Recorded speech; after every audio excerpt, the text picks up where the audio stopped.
Hey everybody, it's Chris and Rick Talk Guitars, and this is a special day because it's our first interview, and it's not only our first interview, but it's with somebody we really, really dig, Jay Boone, sole proprietor of Emerald City Guitars here in Seattle, Washington. Jay, tell the folks a little bit about you. Well, hey guys, wow, I didn't realize I was your first real interview, so I'm truly honored. And by the way, I've listened to several of your podcasts, and I love the way you guys interact with each other. It's hilarious. So anyway, a little bit about me. I'm a Washington guy, been in Seattle a long time, opened up my shop in 1996, which, wow, it's almost 25 years ago. I love it. So, played music all my life, a music lover, moved up to Seattle in 1980 with a band and played music and kind of did a bunch of cool stuff, except never made any money at the end of the deal. So I had to figure out a way to make a living, and thus the beginning of Emerald City Guitars. That's awesome, dude. Well, what got you into music in the first place? I mean, you grew up in Raymond, Washington, right? Which is a logging town, kind of like far away from any musical epicenters. What got you into music? Yeah, Southwest Washington, man. I'm a small town boy. As far back as I can remember, I was always enamored by guitars. I mean, I remember being like 5 or 6 years old and, going to friends' houses with my mom and dad and all the kids, get together, and, if there ever was an old guitar laying around, I'd just be drawn to it. So just always in my brain, I was attracted to guitars. And then for me, I was born in 1954, so I was right there when rock and roll kind of was born. I remember I heard a Beatles song on a transistor radio in our kitchen, our family kitchen, on the way to school. Just the way it blasted out of the radio. I think it was "She Loves You." And it blew my mind.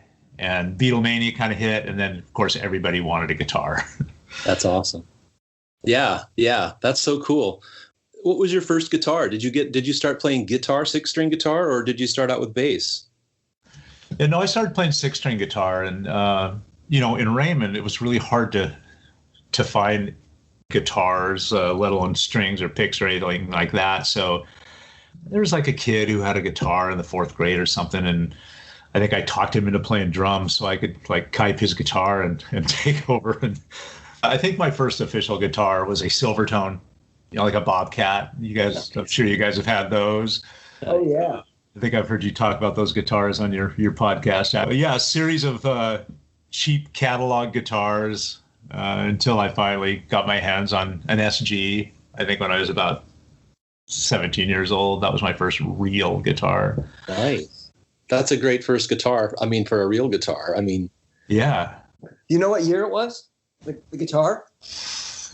That's a good question. I wasn't really into the breaking down and the anatomy of guitars back then, but let's see, that probably would have been about 1970. So it was probably a late 60s SG or something.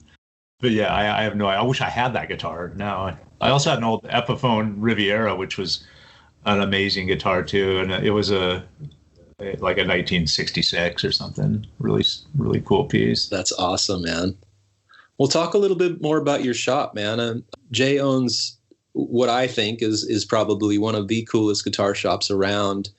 As he said, it's been there almost 25 years now, right? Yeah, man. So talk a little bit more about the shop and what you guys have been going through lately with COVID, man. How are things going? Well, to kind of get first part of your question, and by the way, thanks for the high compliment, Rick. And God, you guys both have history down there, and I love you guys, man. And Rick, I remember you and me sitting in your mom and dad's spare bedroom, you helping me put together my business plan. And those were some great times, man. The early days of Emerald City Guitars, you were right there, man. And I'll always hold that near and dear to me, man. And Chris, man, it was so cool having you down there as well, repairing and just being like a guy that you were really helpful, Chris, because back in the early days, I knew a little bit about guitars and stuff, but I was kind of winging it a little bit, because I was kind of just a musician trying to start a retail business. And although I'd had a lot of experience with the guitars and been in the music retail, never like vintage guitars, pre-owned guitars, a lot of like new products and so forth. So Chris,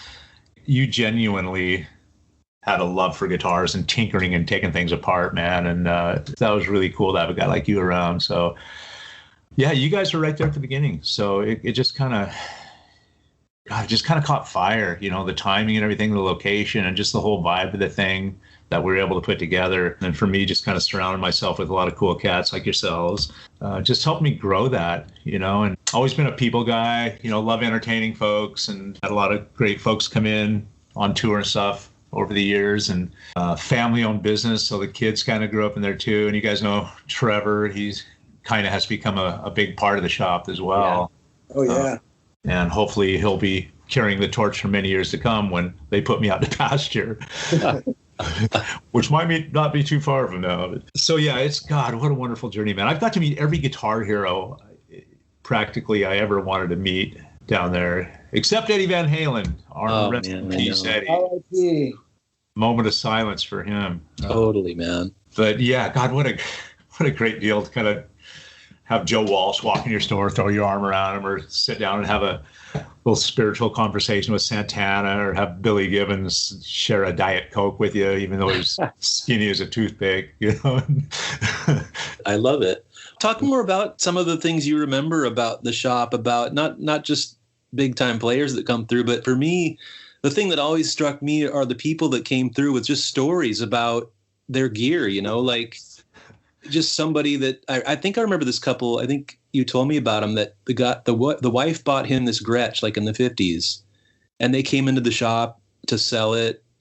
And I think you sold it, and then they came back and said, "Hey, we changed our mind." Yeah. Or something like that. But talk a little bit about some of these stories, because that's part of the cool part about guitars is just the history, the stories, all the stuff that accompanies them, Oh man, I'm kind of laughing while you're talking, Rick, because you've been down there many times and have seen a lot of characters come through. And the rock stars and the high-profile guys are great, but God, my favorite people are just the regular guys that walk in, man. And there are so many characters. I mean, you remember Patty and Precious, that whole thing. I mean, we people get like locked into us, and we really develop these kinships with them. And it's really weird because they kind of have a life expectancy, like I've been there 25 years, and I think about these people, let's say Patty and Precious, who had their 2 or 3 year time down there, and then you never see them again, but right. When you're locked in with these people, they go out of their way sometimes to cater to you, or just make your experience special for not only them but yourself. And it's really kind of endearing and charming a lot of times. But at the same time, I met a lot of psychos down there that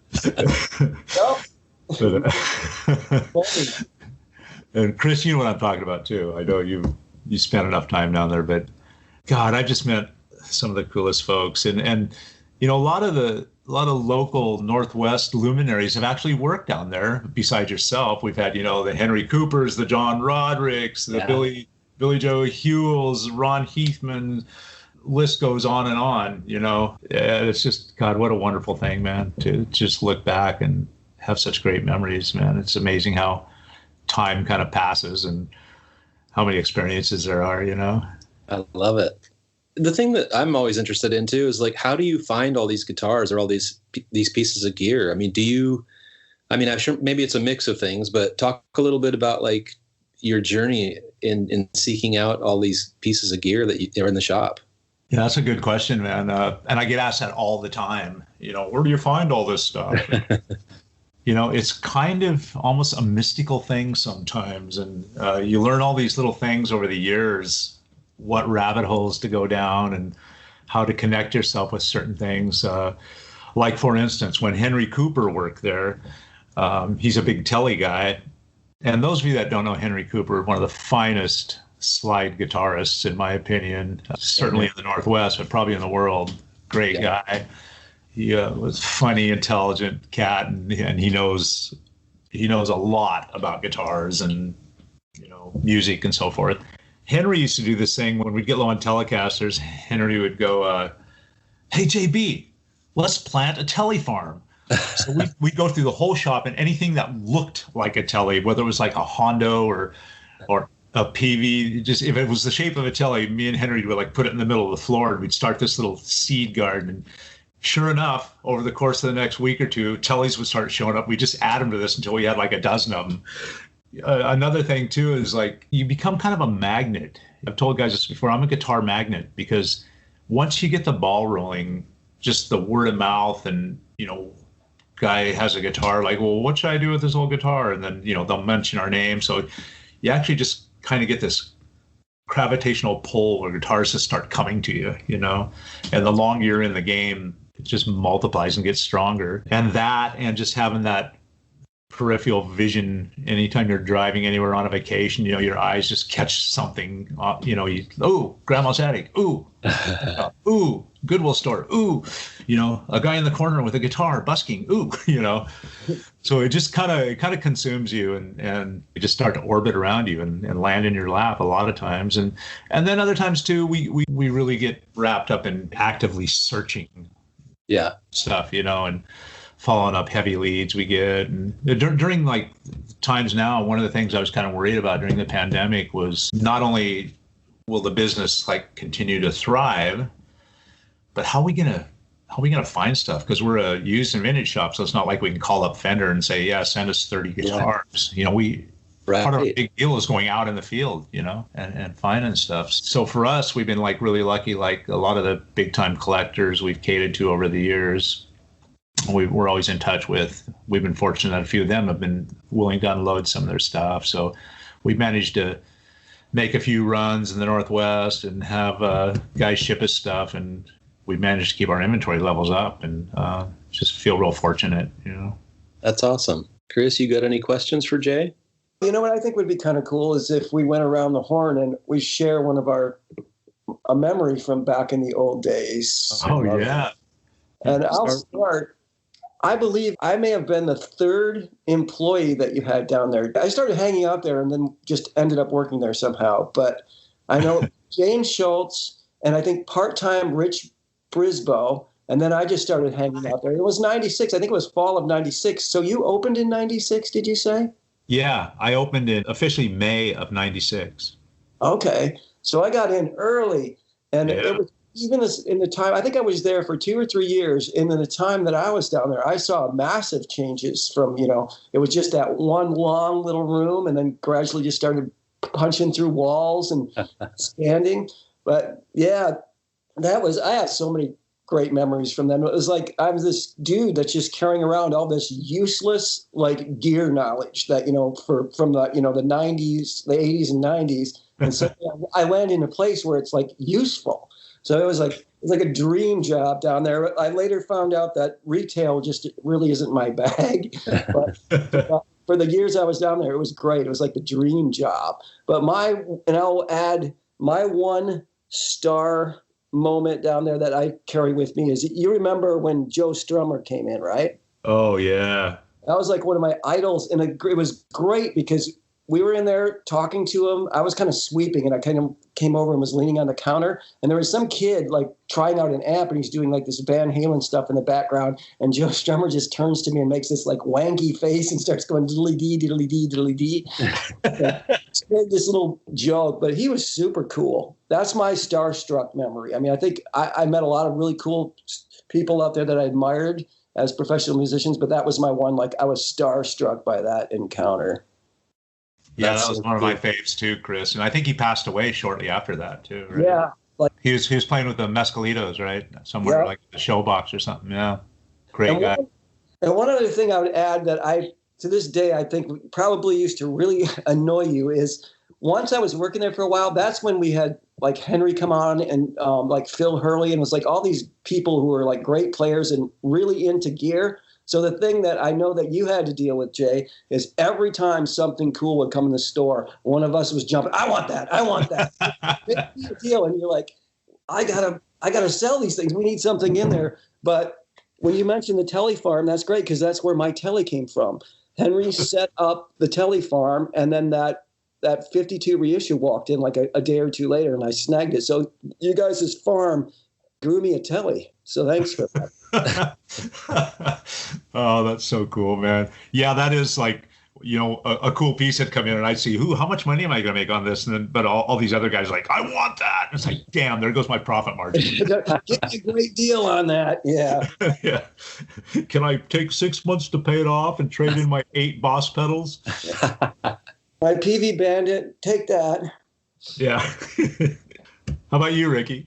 Well, Chris has told me that story and I'm jealous. And well, my story is that I would be down at the shop and I'd leave and then I'd see that Lemmy came in or some famous player that I would love to have just at least stared at and ogled from the counter. That's my story, is like, it seems like I was just always moments away from being down at the shop when some really cool player came in and was down there hanging with you guys. But also, just like Chris was saying, just thinking back to the beginning, I remember, I just have fond memories of you starting that shop. And then you took me down to that location. I'm like, I was thinking like, there's no parking. How's he going to do this? And sure as shit, it's just cool to see how this place has blossomed over 25 years. And like you say, it's a family run business. I remember Trevor being a little kid down there, not saying a word, just staring up at us like we were all crazy.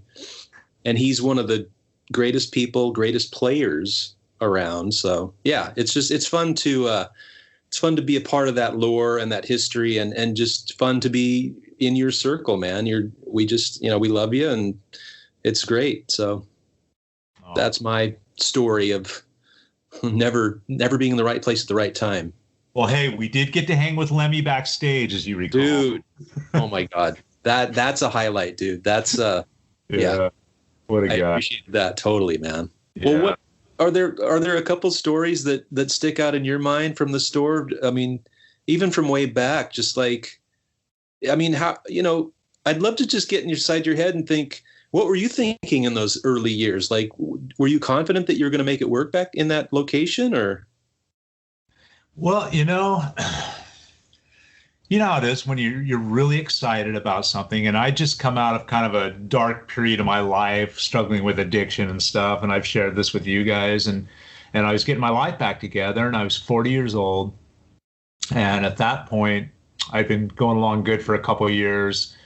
And I just kind of hatched this plan where I had this kind of moment where I said, well, what is my passion? What am I good at? I'm trying to figure out what I'm going to do. And all points kind of led to music. Always been enamored by guitars and had some experience in that as well, and knew a lot of folks in the area. So I thought, I think I can make this happen. Keep it simple, put together a little business plan. And so, I went and got I think a $2,500 loan from Acme Loans because I had no credit. And it was like, yeah, you $2,500, you pay it back in 30 days or Guido's going to come down and break your legs. So but I needed that to put a lease on the location we're at, the first little room that Chris was talking about, which had come up. And I kind of walked down there, and Base Northwest was around the corner, and I knew they were doing okay. And I walked down there, and I'll never forget, there was a guy laying in front of the gate by the front door, passed out, and piss was running down the sidewalk. He was laying there, literally had pissed his pants. I kind of looked around and I went, yeah, this place is perfect. So I ended up, you're home. Yeah. So I ended up getting that location, and God, back then it was just like, wow, if I can just run this little shop, and I had it all figured out, in the little business plan, I had a 3-year projected deal. This will be great. I can make a living here. So it was pretty simple. And God, I love those days. They were just Pioneer Square. It was just a great vibe down there at that time. There was a lot of little cool shops and bakeries and coffee shops before Starbucks came in and was on every corner. And it was just a cool bohemian vibe down there. And it was just a really great place. People found their way down there, man. And it's kind of become this iconic setting now. And yeah, I hope we get to hang out there for a long time in the future. Well, yeah, I mean, give a couple highlights from your memories about maybe somebody came into the shop, or just a cool story that sticks in your mind about a piece of gear or whatever. I mean, you've seen it all down there, dude. I know, there's so many that, you try to think back 20 years. Right. You know, it's like, wow, okay. One of the first major rock stars that came in my store was Billy Gibbons. So the first time Billy Gibbons walked in the front door with the beard and the hat and just this down-to-earth cat that we became really good friends. And that was like surreal, you know, when he walked in the door, and we've had a long relationship over the years, and I consider him a friend. And so that was a really cool moment. Carlos Santana, got a great rapport with him. I consider him a friend as well. Was a big moment. Probably one of my biggest like rock star, I just kind of like was speechless, was when Them Crooked Vultures, which was Dave Grohl on drums, John Paul Jones on bass, Josh Homme from Queens of the Stone Age. Remember that band? I think they did one record. Yes. They were on tour, and Josh was a big customer of ours for years before they even made it big. So he was down at the shop. They were playing the Paramount. And all of a sudden he's on the phone. Next thing you know, Dave Grohl and John Paul Jones are walking in the door. And I don't know what it is, but when I saw John Paul Jones, I just got really flabbergasted, and I felt like a little schoolgirl about ready to wet my pants, man. I mean, I couldn't talk. I don't know, man. It's like, that's John Paul Jones, you know. And I've met some of the biggest rock stars in the world down there, but I don't know. That was an aha moment I'll never forget. Chris, I really definitely remember the Joe Strummer thing. That's one of my favorite times too, because he walked in the door and he just looked so British, man. He had like the long black kind of trench coat on and shades, you know, and I'm looking at this guy and I'm going, God, at first I thought, is that Elvis Costello? It's got to be one of these who is that? I didn't recognize him at first, and I just said, hey man, what's going on? I'm Jay. And he goes, oh, Joe Strummer. I went, are you Joe Strummer? Are you kidding me? And he actually seemed kind of surprised that I even knew what he was. It was, you know, ways after the Clash, and he was so humble and so cool, man. That was, I'm a big fan of him. So anyway, that was a really cool moment. And some of my best memories though are honestly like some of the early days when like Cooper and Hurley and, you know, Brisboe, 4 Hour Ramona, right? And you guys, I mean, those were like the early, I think, what made the foundation of this shop, having cool cats like that, not only working down there, but just hanging out. And it was kind of the place to be, you know. But God, there's so many great times. And being able to work with my son, Trevor, for the last 10 or 12 years, man, has been challenging, but at the same time, it's just like him and me think so much alike. And he grew up in that shop and watched me operate, so he knows exactly how I think. You know, it's like we can finish each other's sentences, and he knows exactly what I'm thinking when a guitar walks in, how to act, you know, and then, you know, just to touch on this real quick, I'm probably rambling now, but that's all right. I have had the pleasure of getting some of the most amazing guitars that I would ever have dreamed of seeing come in this shop. Just the rarest. I mean, we've had like 30 or 40 bursts coming through our shop. We've had, you know, broadcasters, no-casters, Blackguard Tellys, like the rarest amps. I mean, pre-war Martins, just crazy cool gear that, God, you know, 30 years ago, if you'd have told me I'd be laying my hands on these guitars, let alone having them in my shop, I'd have freaked out. So it's just been, my God, you know, people go, what's the coolest guitar you've ever had in the shop? It's like, God, I don't know. There's got to be like 500. Right. You know, they're not all just, you know, what you would expect, a burst or a no-cast or something. Some of them are just these like really quirky, weird, you know. We had a Rickenbacker El Toro come in that is probably the rarest Rickenbacker I will ever see, or maybe that there ever is. And it was like a prototype from 1958. And God, we threw it out on Instagram, and like 50 crazy Rickenbacker dealers around the world, or it's like throwing meat into a shark tank, man. It's like scooped it up, man. You know, and Chris, you talked earlier too about geeky knowledge, and you guys, you know, on your podcast, you guys really like geek out on gear and stuff, which I love. Yeah. But you'd think that, am I the only one that really likes to geek out on this? God, man, you get into like what we do and answer emails and responses to like our YouTube channels and guys on the phone, man, there are guy's so far beyond where we're at that it's like, they want to talk about like strange tubes and potentiometers and resistors and shit. It's like, dude, get a life. I have a question for you, Jay. That kind of goes along the lines of what we're discussing, but during your 25 years down there, name a couple of things that have come through where you personally, it's just been too cool for you to let go. Because I remember your big thing back in the day when I was there was, this ain't a museum. So you would try not to get too attached to stuff. You would try to just get it in and let it go and get it into the hands of somebody. What's like maybe the top 3 things that have come through there that you said, I need this. I just have to have this. Yeah, well, that's, in 25 years, you can get something like that. And then, 15 years later, you sell it to a guy because you can just get too much money for it. So, but there are a couple things that I have. And dude, I got 80 guitars at my house, and I play 5 of them, and I don't have a burst. I don't have a Blackguard, I don't have anything like crazy here because, I sell them because that's how we make a living. But I have a 1947 Southern Jumbo that has been with me for 20 years that I'll never sell. I'll pass it down to my boys, That's just an amazing acoustic guitar. I've written a lot of songs on, and it's a guitar I just go to, and it's on a stand down in my living right now. I just strum it and find a lot of joy in it. It's a beautiful piece.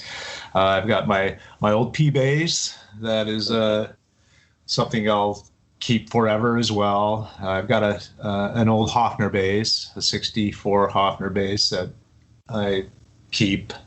But other than that, I got a couple like the guitars, electric guitars I play are guitars made by our old buddy Eric Daw, another Northwest great that worked at our shop for many years. Love you, Eric. Hi, Eric. I got a couple of his pinup tellies that I'm not a virtuoso on guitar, but I like playing guitar, and those are they just fit me well. I love them. And other than that, like the other 75 guitars I got in my collection are really quirky things and some gems. And, I got some Harvey Thomas guitars put away. Usually the Harvey Thomas stuff, I got something about those guitars are just too weird. I got 3 or 4 of those in my collection that are just like kind of crazy. They're great. Yeah, I love those. You have the cross one? Do you have one? Yeah, the Maltese cross. Yeah, the Mott the Hoople guitar. That's cool. Yeah. That's really cool.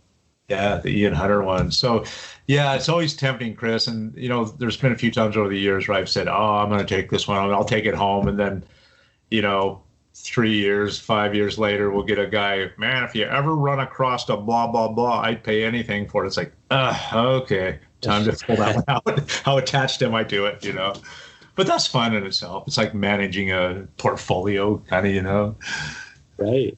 Well, I love it that you're drawn to quirky stuff because Chris and I sure are. I mean, we like strange guitars and funky guitars. I know you guys do. Yeah, cheap stuff. One thing that I'm thinking about as you're talking, I'm reminded of, I remember going to the first few guitar shows that I ever went to at Emerald City Guitars, and we'd come back with all this booty, and everybody in the shop would be like, everybody that worked in the shop just going like, oh, wow, a Super 400. Look, a Blackguard Telly. And I'm like, holy crap, a mint Fender Lead 3.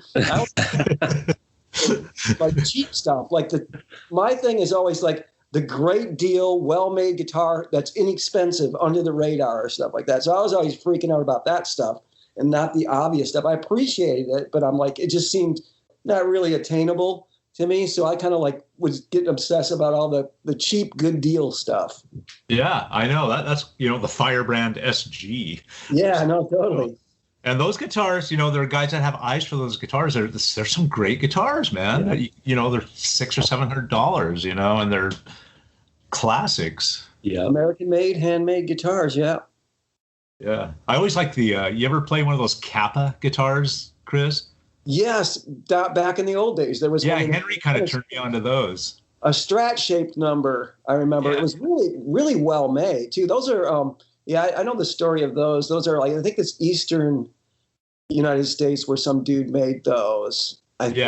East Coast thing. And they only were out for a couple of years, but cool pickups, cool little Strat kind of style and big necks. But yeah, there's little gems like that. Those are always fun to go after, man.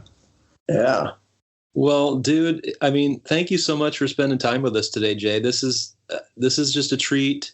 It's so cool to chat with you about your shop and our shared love of guitars and stuff. Anything else you want to say before we sign off?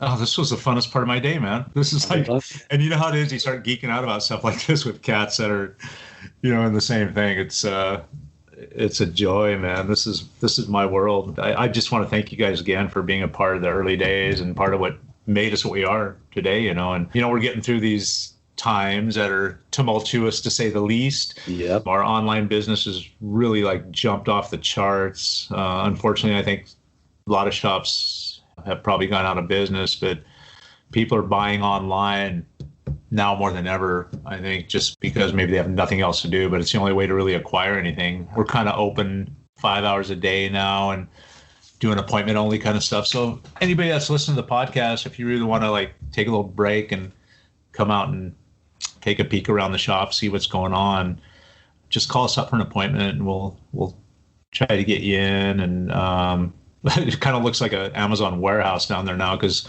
most of our days filled with just pulling guitars off the shelf and boxing them up. So the whole shop's turned into a shipping and receiving room, but it's still a place to behold, man. So I love it.